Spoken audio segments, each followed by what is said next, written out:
Ukraine's Air Force says that Russia has carried out an alleged false flag operation aimed at bringing Belarus into the conflict. Officials say Russian jets took off from a base in Belarus and entered Ukraine's airspace after attacking a Belarusian village near the border with Ukraine.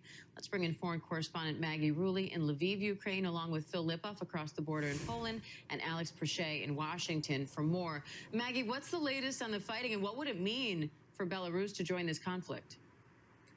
Hey, Dan, yeah, this has been a huge question from the beginning. We know that historically, Belarus and Russia have been very close. Their leaders are very close. Russia's been using Belarus as a launch pad for their troops to enter into Ukraine. But so far, no Belarusian troops have entered, have been a part of this fight. And their president has said they won't get involved. But just today, the leader of Belarus was in Russia talking to Vladimir Putin. What that means, we're not sure. But the fact that all of this is happening today is quite telling. And if those troops got involved, they're directly north of Kiev. They could help join that convoy, potentially giving more troops and force to Russian forces as they make their way to the capital. Again, we don't know yet what's going to happen, but the fact that it's all going on right now, today, it does feel like something is going on, Diane. Alex, how are the U.S. and its allies responding to this alleged false flag operation?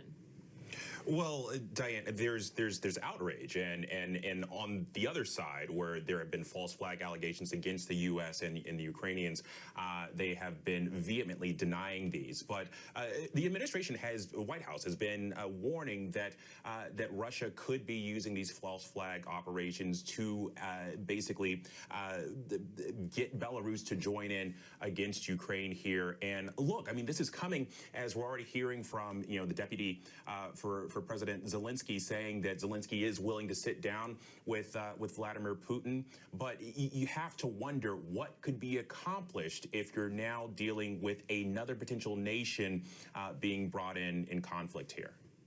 So, Phil, thousands of U.S. troops have been deployed to Poland and other neighboring countries to bolster NATO security in the region.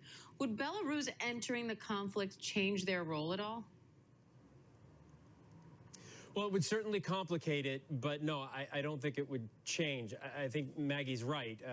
Russia is very close to Belarus. They've been using it as a launching pad, but, Poland shares a border with Belarus as well, so nowhere is there more angst about this than here in Poland on NATO's eastern flank. But the president has repeatedly said, the vice president said yesterday when she was here, these thousands of troops that are here in Poland are here to assist with the humanitarian crisis, which is ongoing and getting worse here in Poland by the day. And those Patriot missile batteries that are on the ground now moved from Germany here to Poland. We're not sure where they are or their operational status, but they are here. Everything is in a defensive posture. I think the red line would be if the Russian military actually attacked a NATO country. But Belarus jumping in, Diane, I'm not sure that changes the calculus. And Maggie, the Russian Defense Ministry says the city of Mariupol has been completely blocked off with all bridges leading to it destroyed. We know they've been without power and easy access, at least, to food and water for quite some time now. So what's the latest there?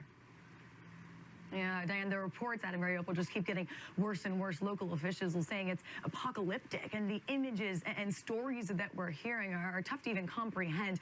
Large attacks on maternity ward, children's hospitals. We've all seen those images, craters left in the ground, people saying they're running out of food. There's no drinking water. There's no heat. The temperatures here, Diane, barely make it above freezing, even during a sunny day like this. So these are really unlivable conditions. The ICRC says hundreds of thousands of people still left in that city. Humanitarian convoys cannot get in to deliver supplies or get out to help people escape. Unless something changes, they're saying this is a just dire humanitarian crisis.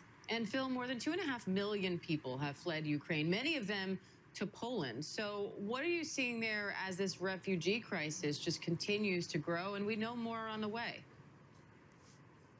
Diane, yeah, the majority of them, so 2.5 million have fled.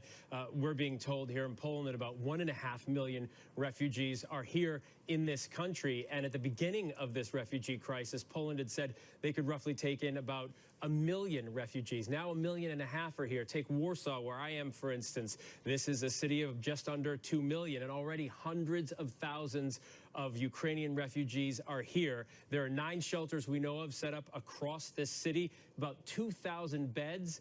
And these are beds to keep the refugees for a night or two before they can find a more permanent housing, if you can call it permanent at this stage. But that's 2,000 beds for hundreds of thousands of refugees. This crisis is only getting worse. I spoke to the head of social services for the city of Warsaw yesterday, and I asked him how many more refugees does he think the city can take, and he just looked at me and said he has a bad feeling that a storm is coming. Oh, eerie words there. Phil Lipoff, Maggie Rulli, Alex Prochet, thank you all. Hi, everyone. George Stephanopoulos here. Thanks for